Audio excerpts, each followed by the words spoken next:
Amém. Hoje Deus falou que é 1 hora, gente. Boa sorte para vocês. Amanhã não tem ensaio de manhã. Aí não vou poder ser e vocês. Amém? Romanos capítulo 12. Esse é o nosso terceiro domingo falando sobre alinhamento de pensamentos. Amém? Nosso tema de hoje é uma mente transformada. Você pode repetir junto comigo? Uma mente transformada. Amém. Romanos capítulo 12, versículo 1 e 2. Hoje eu tenho o desafio de me ater apenas a esses 2 versículos. A gente só vai ler 2 versículos hoje, mas a gente vai ler 2 versículos da pregação inteira, amém? Amém. Vamos começar em Nova Almeida Atualizada, perfeito, Davi. Vamos ler o versículo 1 e o versículo 2. Diz assim a palavra do Senhor. Portanto, irmãos, pelas misericórdias de Deus, peço que ofereçam seu corpo como sacrifício vivo, santo e agradável a Deus. E esse é o culto racional de vocês. Verso 2. E não vivam conforme os padrões desse mundo, mas deixem que Deus os transforme pela renovação da mente. Repita comigo: renovação da mente. Renovação da mente. Para que possam experimentar qual é a boa, agradável e perfeita vontade de Deus. Feche seus olhos, curva a cabeça. Espírito Santo de Deus, você é o que dá sentido a essas escrituras.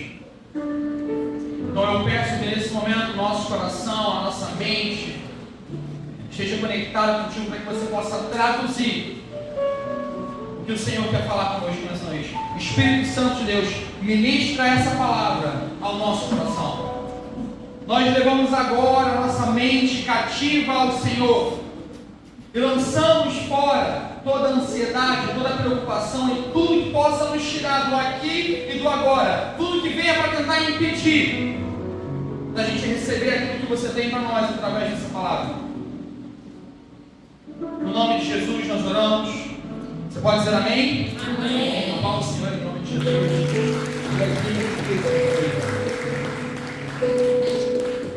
Vamos de NVI, Davi, verso 1. Verso 1, por favor. Como eu falei para vocês, a gente só vai ler 2 versículos hoje. Mas a gente vai ler palavra por palavra também. Amém?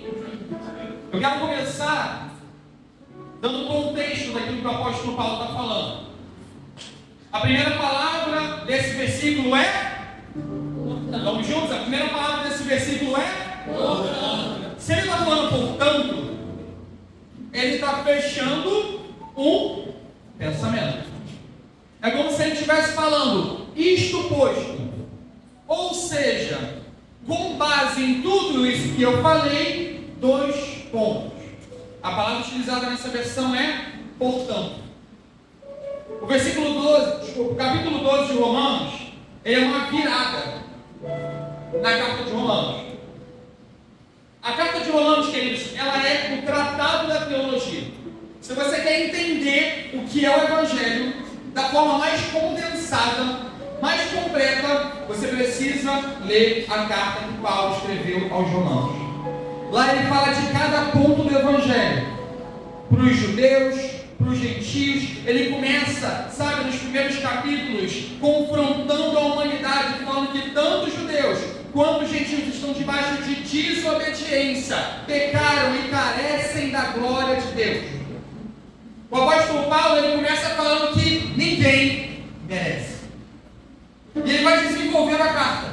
E ao longo da carta ele começa a falar do quanto nós, injustos, somos justificados através da graça de Deus.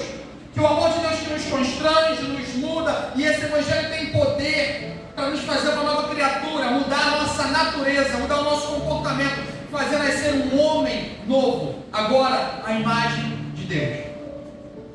E depois de explicar tudo isso de forma completamente teórica, para que não fique só na teoria, para que não fique apenas na teologia, o apóstolo Paulo faz questão de agora explicar como é que a gente vive isso na segunda-feira? O apóstolo Paulo faz questão de explicar. Agora que vocês entenderam toda a teoria, vamos para a prática. Vamos ver como é que a gente aplica isso na nossa vida prática, na vida prática da igreja. É como se ele estivesse dizendo com esse portanto. Pois bem, se você entendeu bem o que eu disse até aqui, agora vamos começar a aplicar isso na nossa vida real. Amém? Só que quando você pensa que uma pessoa vai começar a explicar de forma prática várias coisas, com uma aplicação legítima, você imagina que talvez ele vai começar com o que, Vinho? Passos práticos. 10 passos para, 7 lições para, faça isso para. Parece thumbnail de YouTube, né? Parece que é isso que o apóstolo Paulo vai começar a falar para a gente. Mas diferente do que muitos pensam, a prática não é um passo a passo de como faz as coisas, mas um convite de uma autoanálise de como está a nossa mente e o nosso coração. Ao longo dessa leitura, queridos, a gente vai descobrir algumas coisas. A gente vai perceber que a vida cristã, ela não começa nas mãos, ela começa na mente. Ela não começa num serviço, ela começa numa identidade. Ela não começa num quem, num que, aonde, mas sim um quem. Não no quando, não é no que, mas é num quem, num coração, numa identidade. Tá ligado? Eu gosto de bem aqui entrando. Com tecladinho junto com tá ligado. Tá ligado? Amém. A gente também vai entender que sem uma mente renovada, a igreja pode até ter fé, mas ela não consegue viver em unidade, ela não consegue viver na prática. Ela é muito boa de teoria e muito ruim de prática. Uma igreja que não tem a mente renovada. Isso acontece, querido, porque a forma como a gente pensa influencia diretamente na forma como a gente se relaciona. A forma como a gente pensa influencia diretamente na forma como a gente executa. É por isso que o apóstolo Paulo, na parte prática, de passo a passo de como fazer, ele fala: peraí, vamos falar de uma mente e de um coração. Antes de falar de o que, aonde e como, vamos falar de um quem e de um porquê. Amém? Isso, queridos, é porque Deus não quer a sua música no domingo se Ele não vai ter o seu coração na segunda. Porque como a gente cantou no primeiro culto, você não estava, a gente vai cantar no final por causa disso, de que vale ter as poesias mais lindas, as harmonias. As harmonias não são não, não sei essa parte, eu sou da mais brilhante, se não é o quê? Verdade de nós. Esse é o questionamento, queridos. Imagina alguém que frequenta academia, usa roupa de academia, posta foto com whey protein, creatina, vai lá, posta, tá pago de hoje, escuta música de maromba, tá super envolvido nesse meio, mas aquele cara, ele não levanta 1 quilo, não levanta um peso. Ele tem forma de atleta, mas ele não tem essência. Ele é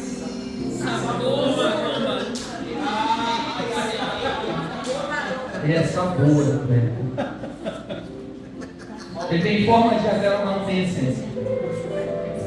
Assim, queridos, é um cristão que não tem a mente renovada. Ele tem a forma de cristão, mas o esquema mental dele ainda é do mundo. O esquema dele ainda é do mundo. A forma como ele esquematiza, que ele pensa, que ele raciocina, ainda é do mundo. Ele veste roupa evangélica, ele escuta música evangélica, ele coloca lá um negócio assim, no carro assim, de esse que foi Deus que me deu, Vence 2019. É terrível, feio, né? Cuidado, você que a gente vai colocar um adesivo diferente lá no seu carro, você fecha os outros. Não suja a reputação de Jesus não, que é feio. Amém? Assim é um cristão, como a gente falou, um sabor cristão, que não vive legitimamente isso. É alguém que não teve a mente renovada. Só para a gente entender essa realidade, a gente precisa olhar agora para a próxima palavra. E a próxima palavra, meus amigos, é um pedido desesperado do apóstolo Paulo. Em toda a escritura você nunca vai ver o apóstolo Paulo, sabe, com um pedido tão desesperado da forma que ele vai fazer agora. Pode colocar na área, Almeida Revista e atualizado.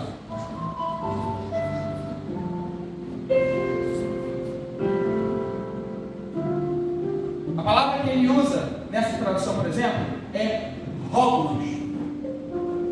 Róbulos, querido, não é um eu sugiro que, não é um peço que. É como se ele estivesse implorando, mas ao mesmo tempo utilizando da autoridade que ele tem. É como se fosse um pedido, mas ao mesmo tempo é no imperativo. Quando ele fala, rogo-vos, pois, irmãos, é como se ele estivesse falando, gente, pelo amor de Deus, por favor. E logo depois vem a informação que ele vai pedir para a gente.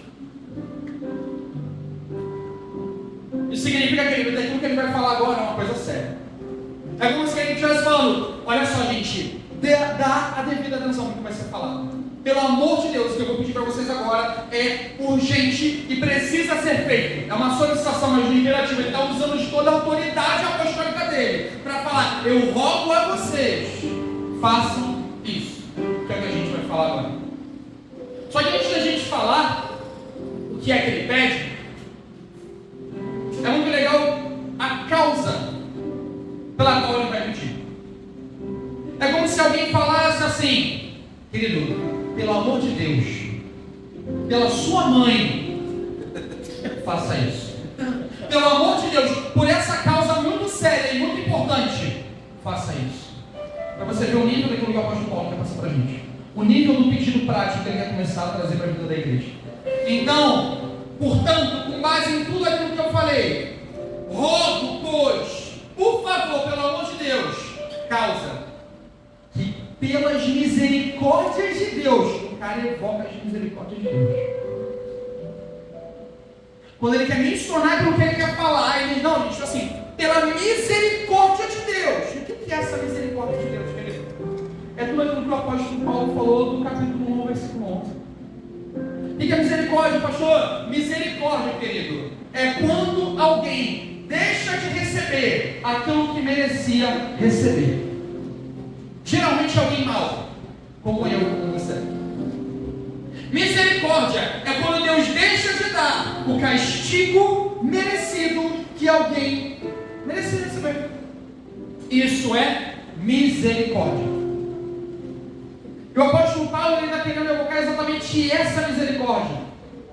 Paulo, da causa do pedido que ele vai fazer, a causa daquilo que ele pede é que pelas misericórdias de Deus, gente, as misericórdias de Deus são a causa de nós não sermos consumidos. A misericórdia de Deus é o amor dele em ação, dizendo, ao invés de te dar condenação, eu te justifico, eu te amo. Ao invés de você morrer, eu envio o sacrifício perfeito, cordeiro, e ele morre no seu lugar. Você não merecia, por isso é graça. Porque o que é graça, né? Favor imerecido. Então, eu rogo a vocês, pela misericórdia, que é esse negócio tão sério, que foi a causa da gente não ser consumido, que é essa bondade extravagante, da qual Deus é rico. A palavra misericórdia, querido, ela precisa mudar a nossa mentalidade. Por que a gente obedece a Deus? É por medo? É por obrigação? É porque a gente tem medo de ir para o inferno? Ou a gente obedece porque a gente entendeu que a gente alcançou uma bondade que a gente não merecia? Aleluia. Quando o apóstolo Paulo quer fazer o pedido que ele vai fazer, já a gente vai entender que pedido é esse. Ele não traz à tona aquilo que vai acontecer com você se você não fizer. Ele traz a bondade daquilo que você já recebeu. Porque a obediência no Evangelho é através da gratidão, do entendimento daquilo que Cristo fez por nós. E não pelo medo da condenação futura. É na compreensão de quando eu entendo que há 2000 anos atrás um homem justo morreu por mim, é que eu sou convidado à obediência. Aleluia. Eu não sou convidado à obediência a Deus, como consequência de que se eu não fizer tudo certinho, eu vou queimar no inferno para sempre. Não. Eu sou convidado à obediência do Senhor por causa da misericórdia. Vou dar uma fugidinha rápida no versículo, não precisa nem abrir, eu rapidamente quebro a minha promessa. capítulo 2, versículo 4, pelo menos está no mesmo livro, 2, 12, pouca variação. Você não vê as riquezas da sua bondade, tolerância e paciência, aqui deixa eu ver aqui que ficou melhor, ou desprezas a riqueza da sua bondade e tolerância e longanimidade, que é paciência, ignorando que a bondade de Deus é que te conduz ao arrependimento? A bondade de Deus é que te conduz ao arrependimento. Por muitos anos a gente tem pessoas perguntando assim: se você não se converter, você vai para o inferno, você vai sofrer muito mais. Porque no inferno é assim. E no inferno é assim, a pessoa fala cheia e fala: cara, eu vou me converter agora, porque eu não quero essa condenação. Mas o Evangelho me diz que o arrependimento ele não vem pelo medo do peso da condenação. O arrependimento vem porque eu olho para o ser mais poderoso da face da terra. Eu olho para quem eu sou, um ser que não merece essa graça, essa misericórdia. Eu falo: miserável homem que sou. Eu não merecia, eu sou maltrapilho. Quem sou eu? Olha o que ele fez por mim. É o filho pródigo voltando para casa e vendo que abandonou a casa do pai. E ele celebrando, colocando aliança no dedo dele, sandália nos seus pés, uma capa, sacrificando um cordeiro por ele, acordando no dia seguinte, olhando para a aliança, para a capa, para a festa, para a sandália. Ele falou: não, eu vou obedecer.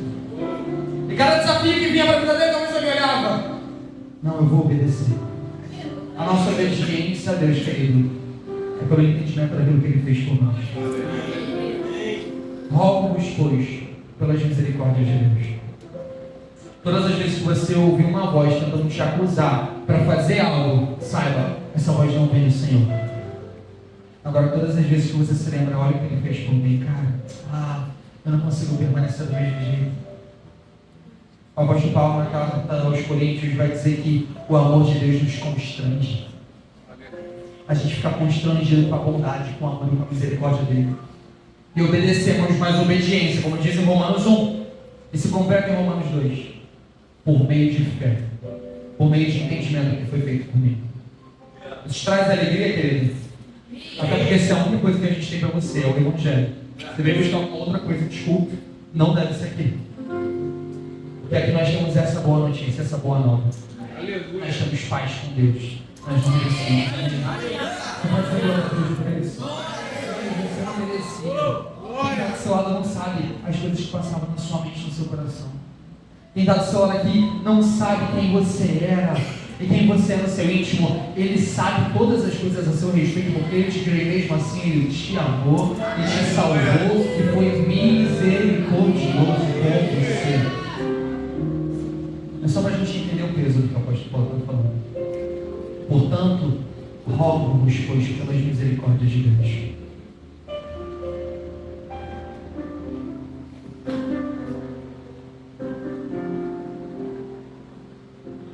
E o que exatamente devemos entregar em resposta a essa misericórdia? O que agora o apóstolo Paulo vai pedir para a gente, depois de fazer esse pedido desesperado e evocar uma das coisas mais importantes da vida, que é a misericórdia de Deus? Pode voltar. Almeida Revista Atualizada, Romanos 12, versículo 1.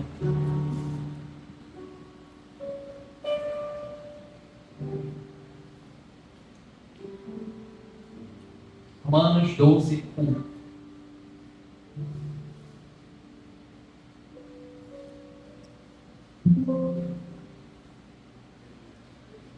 Está dando um erro no Windows aí, amigo.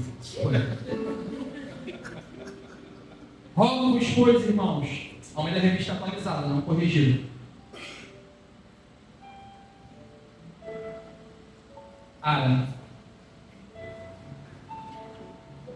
Rogo-vos, pois, irmãos, pelas misericórdias de Deus, que apresentei o vosso corpo por sacrifício vivo, santo e agradável a Deus, que é o nosso culto racional. Meu Deus do céu. Aí eu tenho que ir à adoração. É isso que você está cantando nesse versículo. Adoração não é música lenta, tipo, júbilo é música e adoração é maravilhoso. Não é adoração, tipo uma música mais lenta, que a gente fecha o olho e assim sente a brisa? Não é isso que é adoração? Não. Adoração é isso daqui. O corpo apresentado como sacrifício vivo, santo e agradável a Deus. primeira coisa que a gente tem que entender, querido, é essa palavra. Que apresenteis. Se é um apresenteis, é voluntário, sim ou não? É consciente. Alguém não está me levando, eu estou apresentando. Eu é que estou levando, é uma decisão. Então ele começa falando de uma consciência que você teve que você está fazendo. Logo depois ele vai falar o vosso corpo. Não preste atenção, não. Apresenteis o vosso corpo. A palavra aqui não é simplesmente corpo. A palavra vem do grego soma, que significa alma, coração, que significa a biologia integral do ser. O seu tempo, os seus olhos, as suas mãos, o eu físico por completo. Meio que ele está querendo dizer tudo. Quando ele fala corpo, apresentai os vossos corpos, ele está falando, apresentai o vosso tudo. O seu tempo, os seus dias. O evangelho é de graça, mas o discipulado, querido, custa tudo. Receber a salvação é de graça. Não foi de graça porque foi um preço muito alto. Foi o sangue de Jesus. E você é salvo por essa graça e por essa misericórdia. Mas andar a caminhada que Jesus está te chamando para caminhar te custa tudo. Apresentai o vosso corpo, apresentai o vosso soma, a biologia, tempo, olhos, mãos, o seu eu físico por completo. Só que a melhor parte vem logo depois. Apresentai o vosso corpo por sacrifício. Por sacrifício? Isso para os judeus deve ter sido uma loucura. Porque até então, todo sacrifício no Antigo Testamento era morto. E pela primeira vez, alguém está falando sobre um sacrifício vivo. Não é um sacrifício que morre, mas é um sacrifício que continua vivendo. É um sacrifício pulsante. Talvez se eu perguntar aqui, quem é que morreria por Jesus? A maioria dessas pessoas que estão aqui vão levantar as suas mãos, amém? Só que Jesus não está perguntando quem é que morreria por Jesus. Ele está perguntando quem é que viveria por Jesus. Sabe por quê, querido? Morrer é instantâneo, é rápido, é na hora, é como nações celestiais, Senhor, glória. Abrir e fechar de olhos. Viver é segunda, é terça, é quarta. Ele está chamando de sacrifícios vivos. Os que se sacrificam e continuam pulsando. Os que se sacrificam e continuam vivendo. Aqueles que vivem uma vida de sacrifício. E essa é a diferença do Antigo Testamento. Que era o momento do sacrifício. E agora? É uma vida. Com o quê? Com todo o soma. Com todo o corpo. Apresentada ao Senhor. Aleluia! Tá ligado? Cada respiração, querido, é um ato de adoração. É um ser, é um novo tipo de ser que não sacrifica de vez em quando, mas não para de sacrificar. Aleluia! Um sacrifício ambulante, voluntário, vivo e consciente. Rogo-vos, pois, pela misericórdia de Deus, meus irmãos, que entreguem o vosso corpo como um sacrifício vivo, santo, porque é sem mácula, sem mancha, sem ruga, sem pecado e agradável a Deus. E agora vem uma parte muito legal, que é o vosso culto. Eita, chegou na parte legal. O apóstolo Paulo sintetiza tudo isso que ele falou em um culto racional. O que é um culto racional? Culto racional é aquele culto que tem muita palavra e pouco louvor. Culto racional é um culto de ensinamento. Não? Culto racional, eu já sei, é um culto que ninguém fala em línguas. Não? Culto racional é um culto que está todo mundo assim, bem razão, zero emoção, que não tem mover profético, que está tudo organizadinho, as cadeiras não bagunçam, a gente fica assim, ó. Culto racional. Isso é culto racional? Não. O culto racional não é um culto frio. O culto racional não é um culto sem mover. O culto racional não é um culto onde só tem estudo. Não é um culto em que ninguém fala em línguas, em que ninguém chora, em que ninguém se derrama. Quando Paulo está falando de um culto racional, a palavra que ele quer dizer é um culto coerente. O que é um culto coerente, Ale? É que faz sentido com tudo aquilo que eu entendi. Um culto coerente é um culto que bate com a vida que eu entendi em Cristo. Paz, ele não está falando do culto público, ele está falando do culto pessoal. Aleluia. Um culto racional é um culto de alguém que entendeu a misericórdia que recebeu. E agora é esse sacrifício ambulante andando por aí, de forma consciente, não em oposição ao emocional, mas na consciência de que eu recebi. O culto que Deus aceita, querido, não é o cumprimento das suas liturgias, mas é o seu coração entregue diante dele. Isso é um culto racional. É quando a minha vida de culto na segunda-feira bate com a vida do meu culto público no domingo. É quando a minha vida de culto na segunda-feira de cultivar, e cultivar mente cultivo, e cultivo mente trabalho.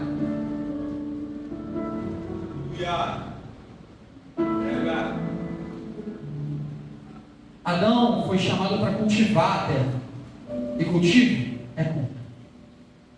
Era no dia a dia dele que Adão cultuava. Página. A gente chama isso daqui de culto e está tudo bem. Essa é a nossa cultura. Mas culto é muito mais do que a gente faz lá fora. É o nosso cultivar e guardar. É o nosso culto coerente. É ter uma vida que bate com aquilo que a gente recebeu. Tá ligado? Agora, o que eu faço para ter uma vida desse culto racional? Como é que eu faço para ter uma vida que seja coerente com as verdades que eu recebi? Como é que eu faço para ter uma vida coerente acerca da misericórdia que eu entendi? Eu entendi que eu sou salvo. Eu entendi o convite do apóstolo Paulo. Eu entendi que eu preciso ter uma vida coerente. Eu entendi que eu preciso ser um sacrifício vivo que anda por aí consciente que eu estou morrendo a cada dia com Jesus e que principalmente eu estou vivendo por Ele. Como é que eu faço? Verso 2. Agora ele vai dar um passo a passo para a gente. E não vos conformeis com este, mas transformai-vos. Pode parar por aí. Gente, eu quero passar algo para vocês. Eu vou precisar muito da sua atenção para a gente conseguir entender esse negócio junto. Tá ligado? E não vos conformeis, mas transformai. Aqui o apóstolo Paulo, propositalmente, ele quer fazer uma brincadeira com a palavra forma, que é justamente o que está no conformar, e logo depois no transformar. É totalmente proposital essa comparação que ele está fazendo aqui. Ele faz isso o tempo todo, então vou deixar aqui quando ele quer dar um exemplo. Para a palavra forma, existem duas traduções. A primeira é esquema. Repete comigo, esquema. Que isso, está falando grego, hein? E a segunda é morfê. Repete comigo, morfê. Morfê. E aqui ele fala exatamente essas duas palavras e dá o significado delas. A primeira palavra, que é o primeiro forma, que é o não vos conformeis. O forma que está sendo utilizado aqui é o forma esquema. É uma forma que está sempre em constante mudança. É uma forma que depende do tempo. É uma forma que varia. É uma forma que se adapta. É uma forma que é conveniente. É uma forma que é relativa. É uma forma que diz que não existem verdades absolutas.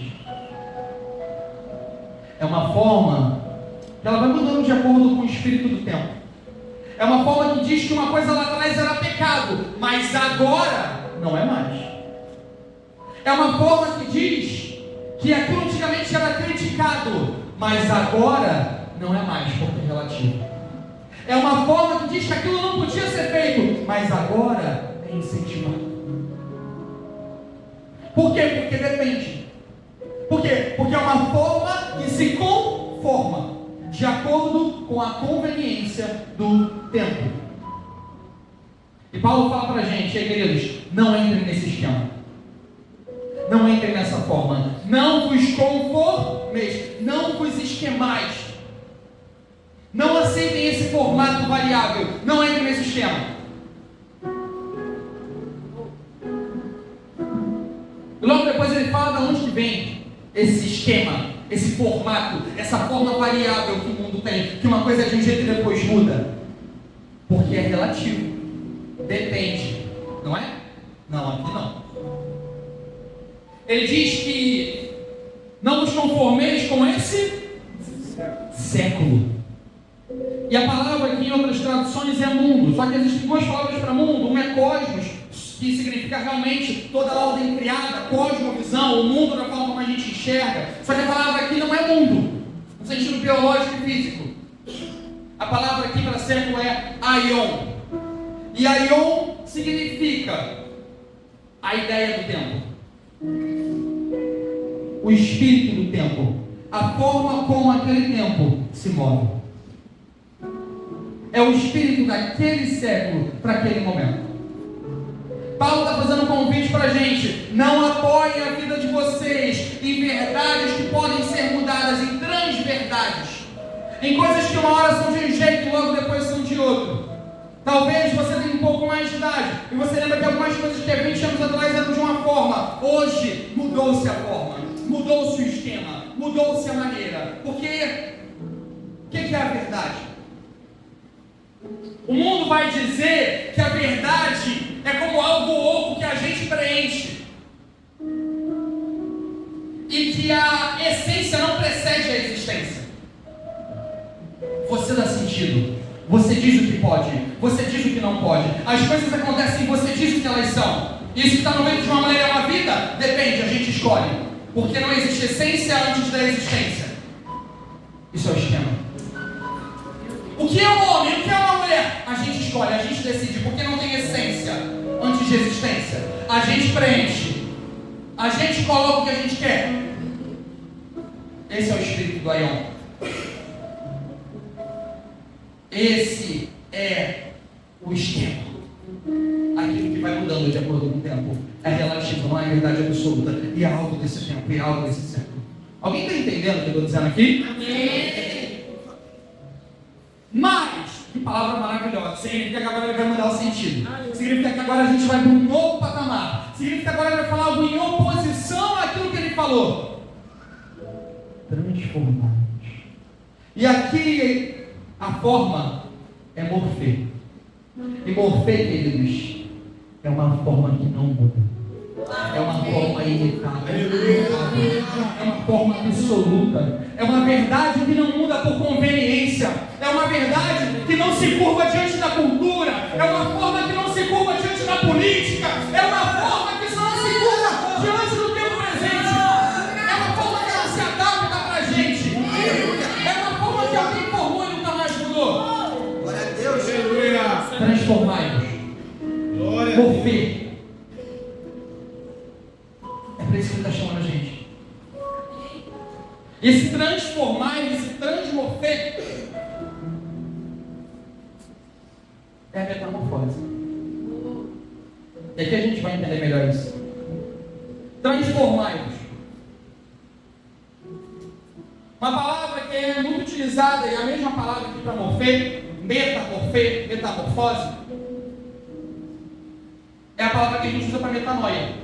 E metanoia nada mais ou menos que uma mudança de mentalidade. Metanoia não é parar de pensar de um jeito, é começar a pensar de um jeito completamente diferente. Deixa eu te explicar. No exército antigo grego, um soldado estava virado para um determinado lado, até que vinha o general e gritava, metanoia! E ele virava para o lado oposto. Ele estava caminhando para um determinado lado, então vinha o general e falava metanoia, ele dava um giro de 180 graus. Ele não apenas parava de caminhar para o lado que ele estava indo, mas ele começava a ir para o lado seguinte. Em Efésios, o apóstolo Paulo também vai falar com a gente. Tenha uma metanoia na forma que vocês se comportavam. Ele fala, aquele que roubava, não roube mais. Ou seja, não é simplesmente, estava caminhando para lá e parou. Não roube mais. Agora, use as suas próprias mãos para abençoar os outros. O Júlio sempre vai aquela. Metanoia, vamos dançar de lado. Aquele que blasfemava, não blasfeme mais. Note, não é só sobre parar de fazer algo. Agora, use a sua boca para abençoar os outros. Aquele que vivia uma vida de drogadição, aquele que mentia, aquele que roubava, agora, viva a sua vida para glorificar a Deus. O chamado do apóstolo Paulo para a gente não é, por favor, parem de fazer besteira, por favor, parem de fazer coisa errada. Não, porque isso não é evangelho. Evangelho não é quando aquele que pecava para de pecar. Evangelho é quando aquele que pecava passa a ser um ajudador de seus irmãos. Evangelho, o apóstolo Paulo, que perseguia e agora é perseguido por amor ao evangelho. Metanoia. É um giro de 180 graus. Para uma verdade imutável, onde a gente se apoia, ela não muda. Céus e terra passarão, mas a palavra de Deus não passará. Queridos, a palavra de Deus vai dizer que o homem inventa novas maneiras de pecar. Toda hora você vai ver o espírito da relatividade tentando transformar e trazer uma coisa nova. Agora a gente fala assim, é todos, é erros. Agora a forma de falar é essa. Por quê? Porque varia de acordo com o tempo. Para a gente não, nós temos uma verdade absoluta. Nós temos uma verdade absoluta. Nós depositamos a nossa fé em algo que é imutável. E pode passar tempo, pode levantar presidente, baixar presidente, pode levantar pessoa que for, pode vir perseguição. Nós não mudaremos o evangelho que a gente crê que foi escrito há 2 mil anos atrás. Nós praticamos eles da mesma forma. Não é uma forma esquema, querido. É um morfém que não muda. É nisso que a gente está botando a nossa fé, amém? Enquanto o mundo vai dizer, querido, siga o seu coração, seja feliz, faça a sua vontade, a palavra de Deus está dizendo para a gente, renove a sua mente. Se você segue seu coração, você se conforma ao esquema do pecado, querido. Mas se você renova a sua mente, você se transforma à imagem de Cristo Jesus. Esse é o convite que ele está fazendo para a gente. Pode botar no versículo, por favor. E qual que é o resultado disso? Olha aí. Vamos continuar a leitura. Pode lançar aqui, por favor, Gustavo. Verso 2. 12:2.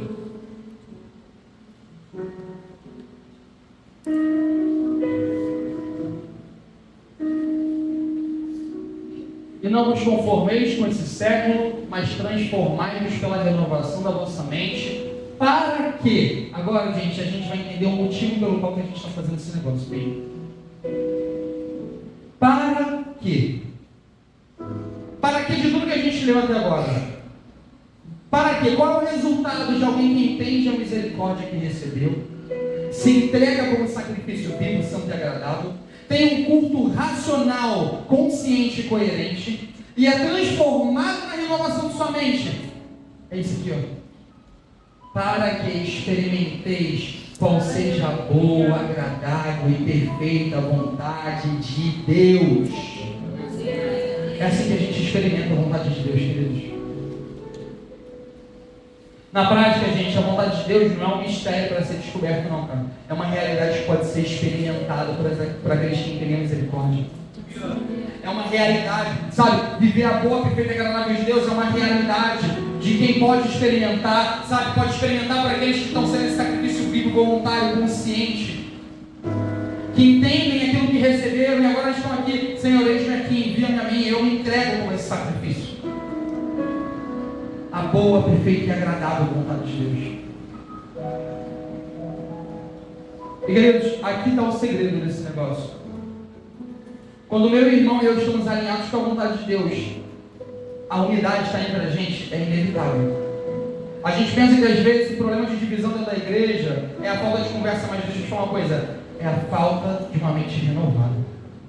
Grande parte dos problemas que a gente tem hoje, a gente pensa que é porque fulano tem comportamento A, B e C e a gente julga. Só que o questionamento que a gente deveria fazer é, será que essa pessoa tem uma mente renovada em Cristo Jesus?